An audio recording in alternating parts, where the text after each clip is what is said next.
New Yorkers may have to pay package delivery surcharge to help fund MTA. Of course, it's underwater there, but a new proposed bill, New York City residents would be required to pay a $3 surcharge on packages they order online, with the exception of medicine and food. Now, Rodney, this is just a tiny one. I don't care what New York City does. They can go do whatever the heck they want. But I see something like this and I say, it starts in New York City and then you start seeing it around the country. Is this a new form of taxation, Rodney, potentially, as we're all sitting at home and now working from home more often as we shift how we do business and with the reliance on ordering online? Could we see this kind of a thing come down the pike for all of us? Absolutely. Money in motion is taxed. It's always been that way, right? Money in motion is taxed. And so if it's not, then you have to have a wealth tax. And so that's the MTA, okay. I'm not wealthy. Well, I order online. Surprised. The government's pretty sure you're wealthy. But the MTA in New York is suffering, because ridership is down, 70% from pre-COVID.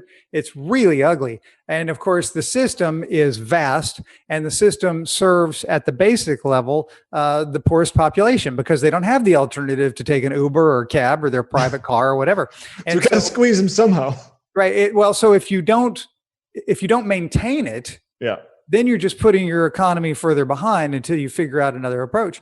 And so their step of saying, hey, wait a second, let's find money in motion, which is, product delivery, and tax that. It seems right on point for something to do. I'm not saying it's what I would do or what I think is the right thing to do. It just seems like a logical thing to do. And I am surprised that we haven't seen more of this around the country being, taxed on deliveries because we're not going out. We're sitting in our houses. Now, we're not going out because they're not letting us. So that's a whole different thing. Yeah. And a much better question is, what happens when the pandemic and lockdown are over? Does the tax come off? That's very unlikely, right? So any tax put into place, exactly. And so that's always the thing. They put in a tax and then it's like, oh, well, we can't let go of that money. We're just going to redirect it for this other thing that has nothing to do with it that we want to do. And so that's what always gets me. Rodney, don't even worry about it. By the time we'll have COVID-20, we'll have to be locked down. And then we'll have to do climate lockdowns. I've already seen that being floated. So don't you worry your little self. We're never getting out of this thing now. Just like the tax, Rodney. Once they lock you in, they'll never lock you out. So that's my fear. I've got a lot of fears, but that is one of them as well.